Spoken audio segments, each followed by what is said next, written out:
Hey everyone, it's Clark with DogHouse Systems on episode 5 of the StarCraft 2 2v2 sit-down. This is episode 5, Toss Can Drop 2, and special guest I have Ender, my 2v2 partner, here with me. Say hello. Hey guys.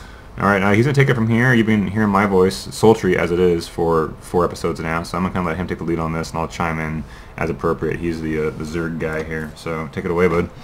Alright, so this is just a game that came out for the recent patch 1.4, where we decided to try doing a little drop action. This is a map that the Boneyard that's kind of hard to bust into your opponent's base because they just share this one little choke point. So we're going to show you kind of how to get around that a bit. Pretty standard opening. I'm just doing the 14 pool, kind of safe way to go. This is a map that would have been hard to pull our strat as described in the strat video on because there's not really a good ledge to warp up from. Yep.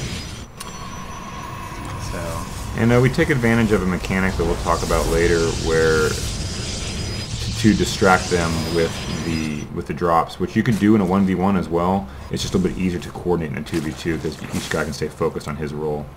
Yeah, and on this map you can pretty much bet that anytime you're facing a Zerg, he's going to throw down this quick expansion just because it is in the back of the base. It's so safe to take. There's almost no reason a Zerg won't try to take that early on. Good point. Here he is. Coming in for a bit of harass. He gets shut down at the gate. He's running around the base. Oh yeah. Look at my guy killing him. So I'm getting my base saturated. A little bit of misstep. I set my drones too early. But so they're just kind of massing up at the gate and expanding and macroing up. Really, we're both playing very similar right now, like because it is a mirror match, Zerg Toss versus Zerg Toss, and we're pretty much in step with both Zerg having fast expanded. But the difference that gets thrown down here is the title of the video here, Toss Can Drop 2, and you'll see that in a moment. As Zerg, anytime you get an expansion up, if you're going Ling heavy, you want to get some upgrades going because you're not going to have the larva to make both a lot of Zerglings and a lot of drones. So I usually try to get this Evo chamber up and get an upgrade started to use a little bit of my money. Plus just a little armor keeps these Lings alive a lot longer. So pretty boring right now, but you'll see the star of the show here, the newly revamped Warp Prism with way more hit points, aka not tissue paper. So we're trying to throw them off balance, so I'm basically going to poke at the front just so they get the we're under attack message while he drops. Yeah, that way, if I just gone there and dropped without him, they would have seen it on the mini-map and been able to pull earlier. Yeah. But as you can see, my Zealots are in here, not pulling his drones, and I get mad kills. The other point of reference here is I know that if I warp in a whole lot back here, I can only take away 4 of the units. So I only brought in a couple extra Zealots so that I don't throw away too many minerals. Yeah, so he's pulling his guys back. And really just that attack at the front, even though I lost a lot of stuff, is really just to disguise the fact that that Warp Prism was about to work its magic. And if it works the first time, try again. So we pretty much repeat the process here momentarily. So here they are, just kind of in panic mode, chrono boosting out probes. He has a million gateways up for some reason. Yeah, like, I mean, obviously you're going to get macro later and have a lot of gates, but I feel like that's excessive gates for this stage in the game. So here we go again. I managed to slip by and into the Zerg's line while once again a little drop happened, right? Yeah, I think the drop already got repulsed. We missed the second one, and that's fine. The point of the matter is I came in, he pulled his roaches, and the Lings were able to get in and hit the other guy's drone line. Yeah, anytime you can alternate hitting players like this, it really throws them off balance. Same sort of approach as the strat video, just, you know, executed differently. The back and forth is very hard to respond to. So at this point, psychologically, they're damaged. They're just penned up in their base. Yeah. They're kind of afraid to leave. They have stalkers sitting back here doing nothing.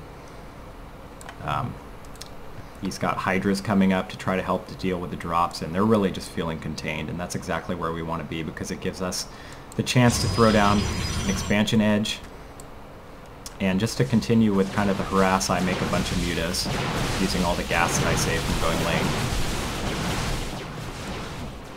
We're going to see if these guys can do anything here. You know, at this point I'm kind of macroing up. As you can see me clearing the rocks on the mini-map. I'm going to take another expansion. He's pinging. There's an overlord here, watching everything that happened. And actually, what I just kind of talked about, don't you do it where you go kill that overlord at the same time to, again, give them the combat warning. He sends over 1 or 2 mutas to kill that overlord before he sends in these mutas that we're focusing on. Yeah, so you hear just 2 mutas go and hit this overlord. That draws their attention. And if they're not really on top of their game and watching the minimap religiously, they're not going to see, at least for a split second, that I managed to snipe the queen. It all adds up. These hydras that just left, they ran up as he was attacking the overlord. And if he'd been on top of it, he could have come down here and repulsed us much earlier. Yeah, I probably should have pulled my muse a little earlier. I wasn't expecting all those hydras to show up, but... Nonetheless, you got a queen. Oh. So one of the players dropped here, unfortunately. Yeah, he timed out. And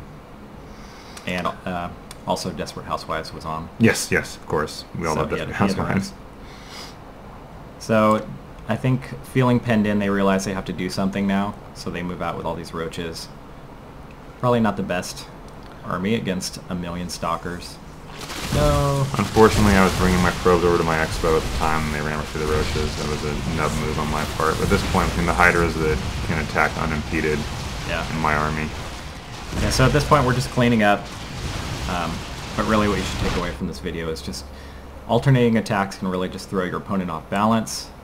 Attack at the front, or else just attack anything really to distract them while you do your real drop or harass. Yeah, advantage of the combat warnings, and I really like as a predominantly toss player when I want to play my best. I really like the new work prisms, the extra points and signals difference. Anyway, you guys can see where this is headed. Thanks for listening. Sander and Bean. Yep. Episode 5. We'll get ready for episode 6 here in a little while too. Thanks, guys. Bye.